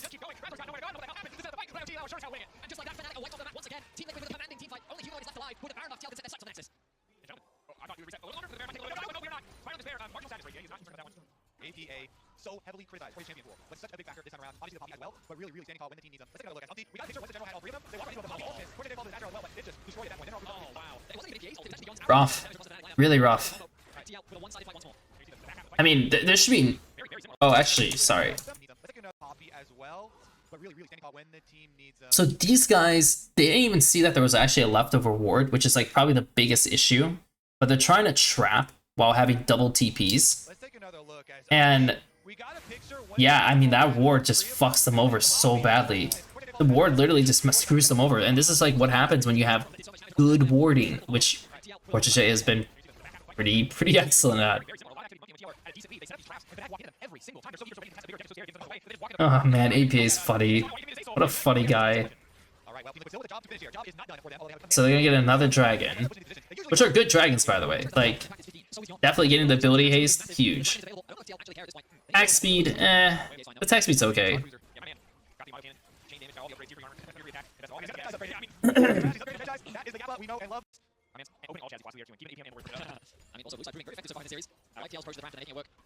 This is so weird though, because so Fnatic, oh god, Fnatic in these early games is performing. Like, they do have advantages coming through mid, but then Humanoid has no discipline and just kind of like throws these away.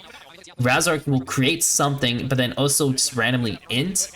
Oscar is like 50-50 on like, but usually he has like no, how would I say, he doesn't really bring anything to the team.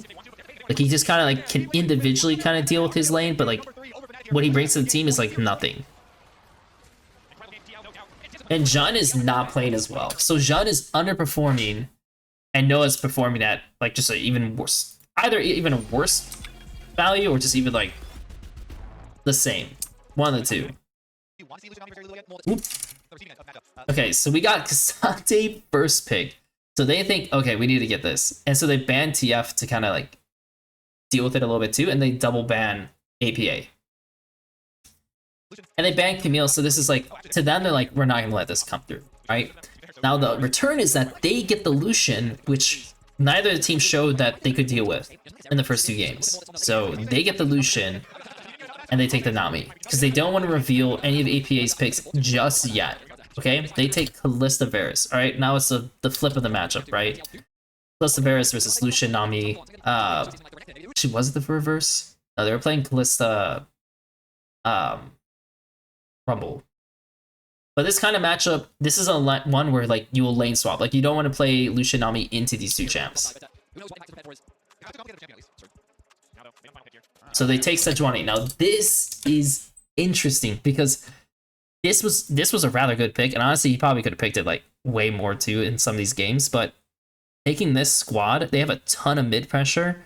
These guys can't really do shit against that, to be honest. So great, and they're trusting that he has enough mid and top picks, and they're gonna ban Ziggs. They're gonna ban more APA champions. So they must have something in store for this.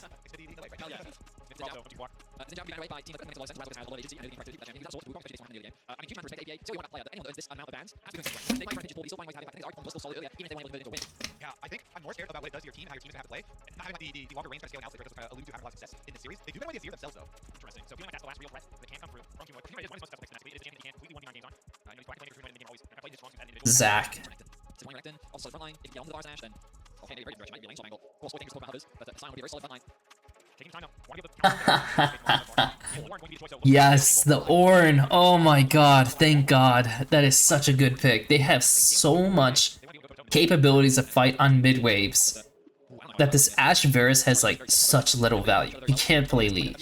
It's not a League game. You pick Viego, now you definitely never fight on mid waves. You're literally already giving up, but then you picked Ori with it for some odd reason, and it's like, this comp sucks. Like, against their champions, you have K'Sante who's going to try to hold the ground, but you have a lot of CC that goes through you. And your return fire is like pretty whatever. Ahri would have made more sense in a lot of ways for them versus the Ori. Yeah, your damage will maybe be lacking, but you kind of need the playmaking. And then the Viego will make a little bit more sense because then you can make some pretty quick firing plays and do things. But Ori Viego, that's so flat. It's such a flat set of champs. What else is open? Can't play Hui. Would not play Hui here at all. What is open for them?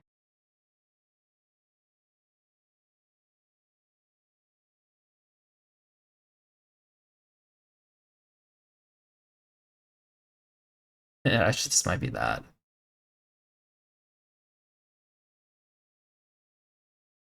Okay, got it. So, yeah, Ahri definitely is probably the most normal pick to do here. I would not take Lee either. Like, I don't think that would make any sense. Viego's fine with an Ahri, or you could take Nico, and that also would be perfectly fine. And APA does not have like actual good answers to that. And keep in mind, like APA, the only two picks he has left is literally Ahri or Nico. Like that's it. Like there's really nothing else that I know of unless he plays Trist.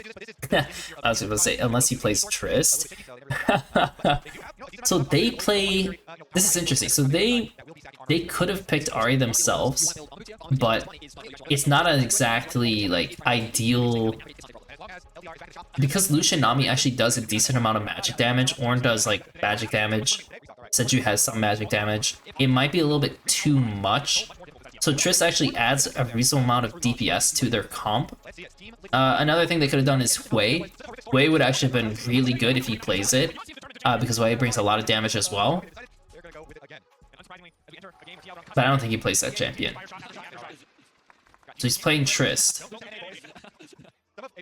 Again, lane swap would be the most ideal thing to do. It really would. It looks like they're gonna put 2 wards down, they're not gonna show themselves, and they're gonna blind lane swap. Great. This is like the most ideal situation Teal could ask for.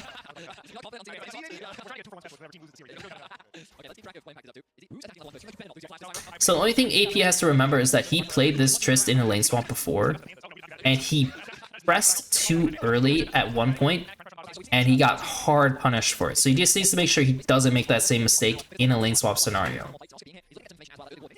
This is funny. Oh my god, this is funny. Hold on. Look at this. So, keep this picture being there. So these guys literally did their top side, right? And so Viego started his top side. And now they're just taking the camps in this area next. I mean, yeah, they have to kind of push them out. What? What is going on? He took the blues too. But they're losing the bot stuff. In Ornn, okay, I don't know how I feel about this, because they do a blind lane swap, right?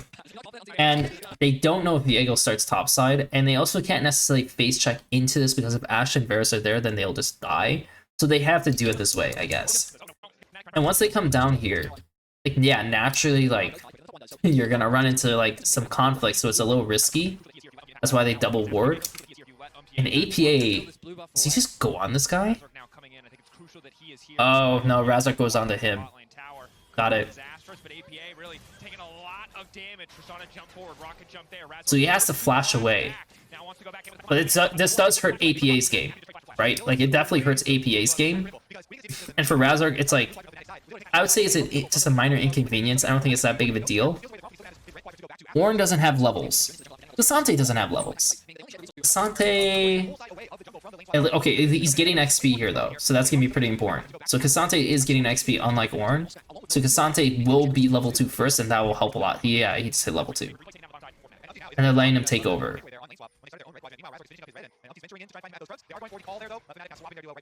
And since K'Sante stayed there, this guy's starting to push this wave out, so they cannot actually build with a cannon wave. And it looks like he cleared the whole cannon wave.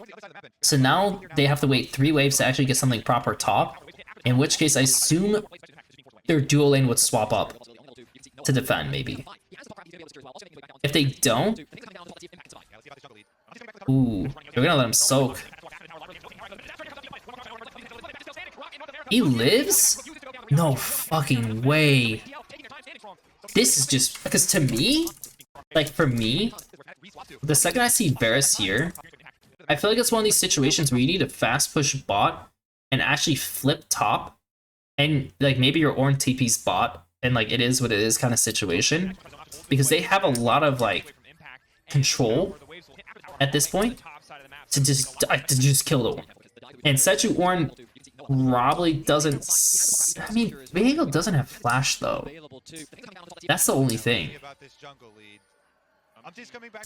I mean, if Umti's here, it's probably fine. It just means they're sharing XP, and they're still gonna like whittle you down a little bit, which is pretty annoying.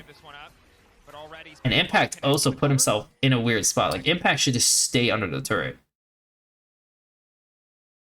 They have 1 CC ability, which is very obvious. Of course, Ashe will tank, so he's probably dead. Yeah, he's probably just super dead if he stays on the turret, because Ashe will tank with Flash Barrier. Obviously, if Umti was here faster, it'd be better. How does Noah tank, by the way? What the fuck? He's definitely dead. Huh? He autoed first. Oh, because there's still one more shot going to Razork. Oh my god! Oh, that's so bad.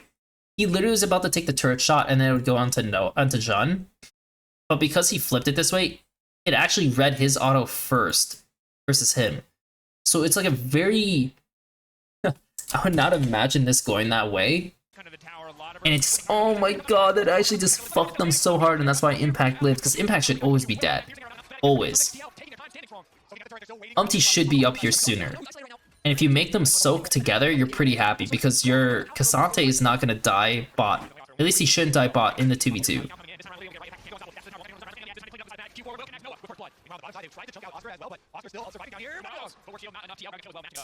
How does he die? Like, when he comes here, all he needs is XP. He doesn't need gold. He just needs XP. And he has TP, so like he can always just TP back, but then he goes back and kills himself.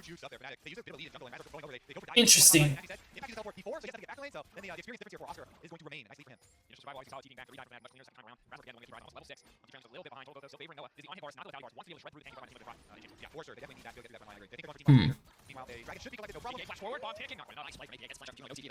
He almost got it too.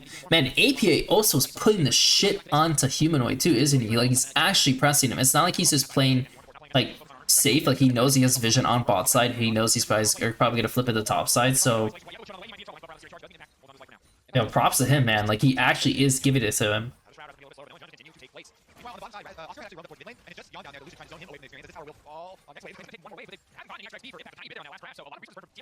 Well, the dual lane definitely got a lot out of it in the end. Fanatics, like, they got a lot of plates. They in a relatively ideal situation. Definitely do not care for unhit Varus, even though like people will say like you should like, oh well, I mean like it's double tanks, like he's never gonna kill them if he goes. And that's not true. Like he still does high like proc damage from his passive, and in this game, like your carries are clearly like Viego and Ori. Keeping pace with him for now after securing the static shiv. So they know TL's fishing around in this area, 100%, because he hit this vision plan. So you're just playing for defense. Jun walks an awkward way, almost gets killed. They successfully defend. Now Noah loses his flash because Noah's like trying to like stop these guys, but kind of underestimates their ability to catch them. Offering a little bit of damage there, but not a whole heck of a lot else. Noah now running as well, getting the flash. He felt like he had to flash that. Oh my god. So he literally lost both 3 flashes. TL used 0 flashes in that skirmish. And it was very obvious they were fishing for it. So I don't know why Jun invited it. And it cost them 3 flashes. So now for the next 5 minutes, their playmaking is reduced and they're highly prone. Their dual lane's highly prone. Okay, I don't know what the fuck we're doing. Like, we just made this play, so, like, clearly we don't want to invite anything stupid. We just want to play on their bot lane, right? Impact dying is whatever. I don't know why we're TPing to this situation. Like, this is clearly not a situation you want to be in. And yet, they go into it. It's okay, great. They'll kill themselves.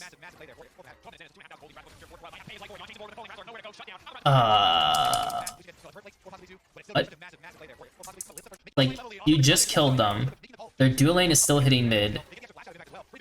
Nami dipped, but the Lucian is still mid, so the Lucian can answer you. And then you have no flash, and you kill yourself. You had no R either. Cool. Okay, so another we just killed ourselves situation by Razork, who, like I said, like he definitely has good things going for him, but then he kind of just ints randomly. And that's like consistent. Like that's not like just like, oh man, Razork's just starting to int all of a sudden. Why is that happening? It's like, no, he does that like all the time still. So, kill himself, got it. They get dragon, cool. 1-to-1 dragons. Slight advantage to Fnatic, but they are gonna struggle contesting the mid waves heavily. Like for TL, they just need to find a way for Ornn to not drop too much CS, do his camp, like get creeps, and then have presence on mid. And you'll have way more presence on mid than Fnatic for sure, or than Oscar. Is going through side. Has done this consistently, actually looking onto side. He doesn't always have to look onto mid because how like weak they are. Cool. Or sorry, how strong his dual lane is. These guys Wow. You know, like I said, you gotta hand it to APA. You know, this guy's flanking, and so for APA, he's like, if I jump, actually, well, he'll be fine if he jumps away, no matter what. He actually turns this into an aggressive play, and this guy panic flashes.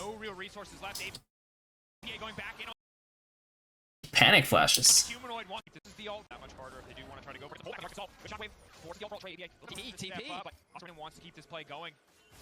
Does Oscar also press W? Nope. This is smart by APA. And he jumps out of Oscar's like R range. So now these guys are able to get him. And then he knocks this guy away just to make sure he doesn't perhaps get caught. It was good by APA. Literally, it was good by APA. Now keep in mind, this is also a classic Umpty thing where like Umpty drops a ton of like camps. So he's like on the map, he's looking for plays. He's dropping camps, he's trying to sneak and find ambushes, and yeah, there's a 2-level difference in jungle, which feels pretty bad. You know, we just spent a bunch of CDs to try to fuck with Ornn and get his flash. Okay, cool. Now they're trying to like stop TL from going to the top side, and Ori's able to deny waves and even hit the top turret, which feels pretty good. So great job by Fnatic. Like that was a really good return play by Fnatic.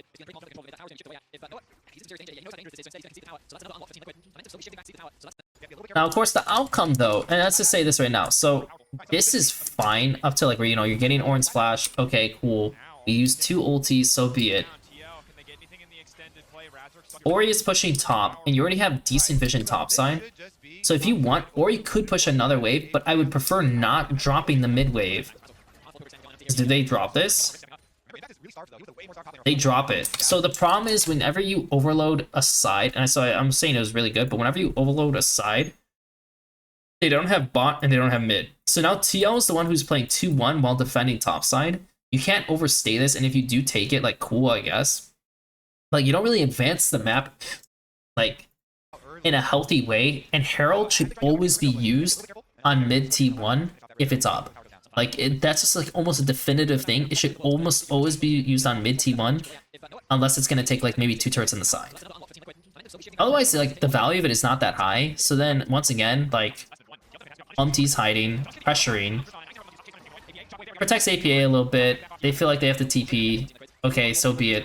Good for Fnatic. Good arrows by Jean. You know, Jean has been a rather good Ashe so far in this tournament.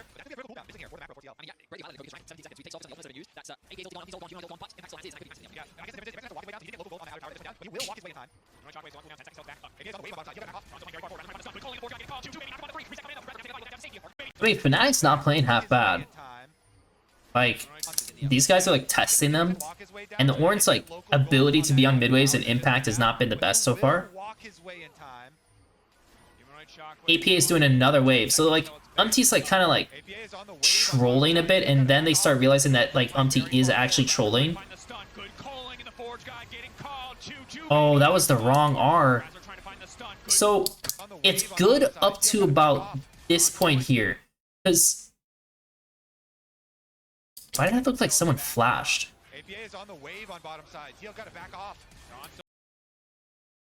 Oh, so it's just late to saying that Razork actually flashed. So Umpty actually based this successfully. And keep in mind, he's playing on an edge, like a full edge to do this. And for sure they know, like, Astro can be up 100%. So it's pretty risky by Umpty, especially because he's no flash, by the way. Holy fuck, he has no flash, by the way. This guy could literally EW Seju, and Seju's fucked. That's funny. This guy's literally drawing so much pressure when he has no flash and no business being here. And yet, Fnatic aren't doing it. That's funny. And by the time the Fnatic does do it, look. So he tries to go in, he uses his flash. He's out, you use arrow. Now the Namiar is fucking huge. They're taking a ton of damage going into this. And the Ornn comes out. Now here's the thing. Imagine if he Ornns back into this. If he Ornns back into this, Razork is fucked. Because Razork then has to R this way to get out of here. Yeah, these guys are still going to be present to fight him. But this is the most important thing, is to stop this guy from doing what he wants to do. APA also could, in theory, start teleporting now, like here. Probably with TP here. Or here. One of the two. Probably not there. Probably here. Very far forward. So he's a little late. Find the stun. Good calling in the forward It's a track. good bubble, too. Getting called. 2-2, baby. Fuck. On to three. And then he gets the possession, and he's able to get out with Q. And it turns out pretty good for Fnatic.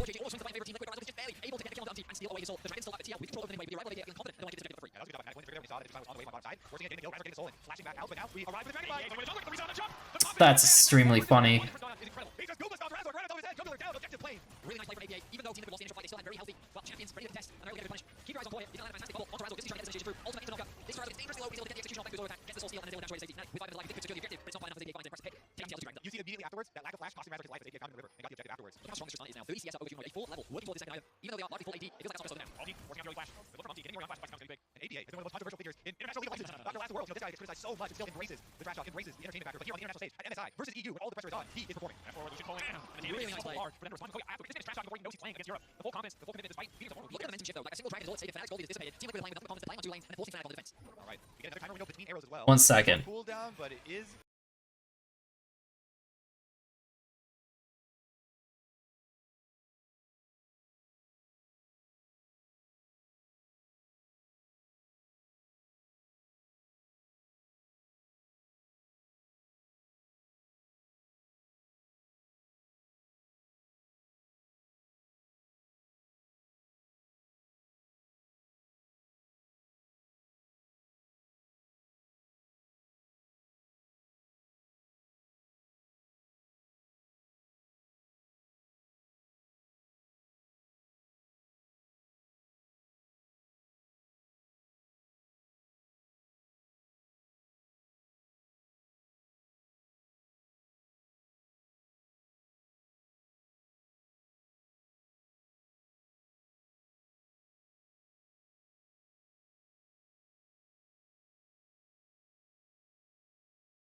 there, and so Team Liquid trying to take advantage of that little timing window to keep their vision up inside Fnatic's right, wide another jungle. On, Patrick finds the thumbs up. Now he push back again. They got good tools to get later into the game for next double carry. So top actually double APA and John already. So the thing that we haven't talked about, we mentioned earlier, Oscar. Cassante can still Cassante. Instead of late carry, could be problematic as he continues to mount armor. Also goes to the devil. Bit of poke. APA. Ball up there. Going on the Razzle. Going stronger. Man, I love it, dude. So Cassante can still Cassante. APA consistently is actually pressuring and looking for people who are caught up. This guy, he's just getting free hits, he's getting free hits. He sees this guy on the crab, and he jumps on this guy and starts pressing him out. Okay, he presses this guy out successfully. Sejuani getting played on. This is kind of bad. Definitely, I mean, he's just get the fuck out of there. Like, he's trying his best to get out. Where is Ornn? Ornn is just not there in time yet. So if you're... It's good arrow by John, and it's good chip damage on Umpty again. They win this? That's interesting. So they used... Oh, so the thing is, though, that they used 3 ultis. Right? Like, he recognizes this, he throws ulti, they're still going, and they get this chip damage, so you get the chip damage, but now you need to go to the mid wave. You don't, like, keep pressing in this area, and so Jean actually oversteps, because, he knows Lucian's here, too, so it's just a good, like, Yeon knows there's no return that can happen to him in this situation because of the ultis that are used, so it's actually good recognition by him. So he presses. Ornar hits this guy. Did he just flash? I think he just flashed QW. I don't know about that. If actually, if anything, if Impact read this, the second he sees this, if he didn't look for this, he actually could turn on these guys, and it's like, if he eased this and wall bangs these guys, holy shit, we're in it. Sejuani naturally is running away, and Tristana is like, okay, I need to get out of this, like, range. But the second, like, I would love if APA was realizing he needs to turn sooner. But here's APA, and he just gets, like, a very easy, quick pick. Oh shit, no way! AP actually goes for it? Oscar keeps walking up. I don't know if they're gonna get another chance to find a fight like this. Dash in from Yon, confidence into the face of Oh! Dude. Yes! Yes! Holy shit! That is what you like to see by him, man. You know, if I'm TL and I see my mid laner is actually willing to commit to fights like this and not give a shit, I love it. I love it. Like, it literally was just enough of a bait to get it to make it work. Holy shit.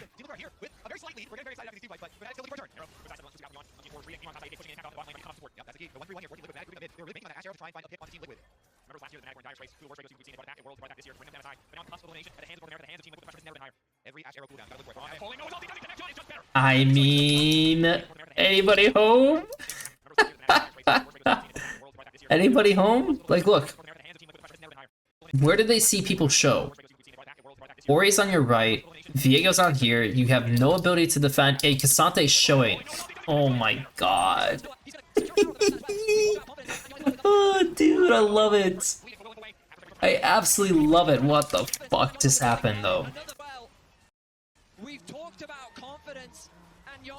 So this guy gets wall banged. And Yeon's really feeling himself. Oh god. What the fuck, Yeon? Good CC combo though. Holy shit, man. Look at this shit. So they obviously want to chase into this, right? But hilarious is enough. Razork.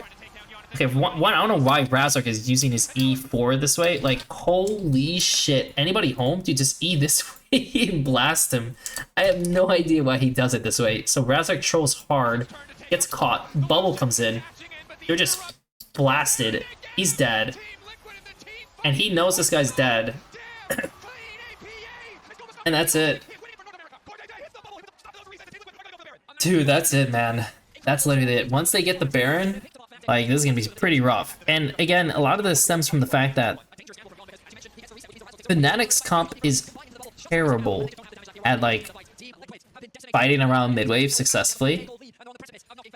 And, like, yeah, like, you're pretty much a pick comp with the Viego, and if you mess that up, like, skill-wise, like, that's it. Literally, that's it. And Jun is doing a good job. He is doing a good job. But also, Fnatic just can't help themselves to keep, like, moving forward. So this comp seems kind of bad for them. Like, I feel like if they were, like, they would be way happier being TL's comp in a way, because it gives you, like, a lot of space to do what you want to do. But, like, if you just look how this fight's going, even, like, here's Razork. He decides to just go on this guy, gets hit, kills himself. Well, he doesn't kill himself, but then his team literally has to help him. So Casante probably should just W back at this point. Maybe he can't, though, because he kind of has to stop these guys from getting near Humanoid, too. Then APA jumps onto Humanoid, kills him, backs off, and then obviously this guy wants to commit to him, but there's not enough damage. And that's it, isn't it? Dude, are you kidding me? Oh, are you kidding me? Holy shit. That's crazy. Is APA the MVP? Honestly, I think it's Core. I think Core is for sure the MVP of this series. He did super well.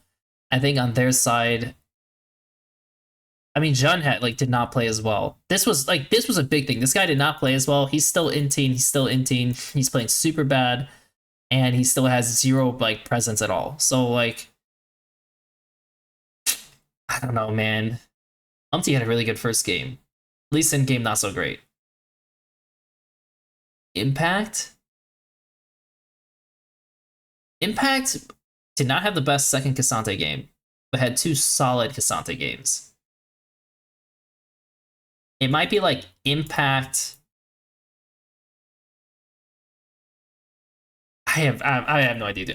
Look, let's just ignore this. Let's just say it's for sure Core. And in the end of the day, based on this series, this definitely proves that Fnatic do not have brains. I mean, like, they literally cannot help themselves to create fights, bad fights, and they cannot help themselves on the properly placed sides. So the end of the day is like they just kind of make a lot of mistakes, and the only thing that goes for them is that they just try to out team fight, and that's pretty much it. And yeah, that's pretty much it. Like, if they fail to out scrimmage, to outfight their opponents, or if their opponents just have smarter takes on like the fights, that's it.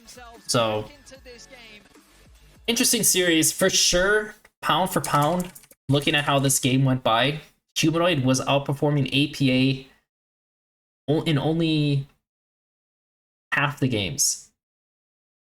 Actually, was he losing in the first game? I don't think he was. No, that was an Ori game. Like, definitely he made some plays on Tally, but Tally also found opportunities to do things, so it was not that. Well, it was actually kind of close though.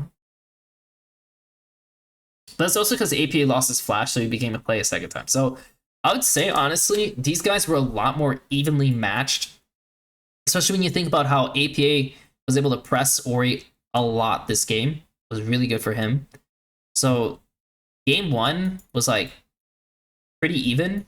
Game 2 was the Ari game. That definitely was in Humanoid's favor. And then the game 3 was the Acel game, and even though Humanoid was actually doing decent, he made himself a play too many times for free. So that was APA. And then this game 4 for sure was APA. Like, he definitely played like clearly the best. And this one you can maybe say is equals to maybe. And so you could say maybe these guys are in terms kind of equal, but AP definitely played better as a whole for his team. Yan played way better. 4JJ played as expected. Impact could have been a bit better. He went right back to his style, where it's like low camps, you know, a lot of hiding, and making plays. Like, this is literally what Tio was in LCS. This was the biggest thing. This is how they were in LCS. This is what I was expecting to see against Tess. Was it them against Tess? Yeah, it was them against us. This is what I expected to see, and they had terrible bot lane draft ideas, and it fell flat. So I have better expectations now for them going into this tournament, and yeah, big congrats to them. So nice.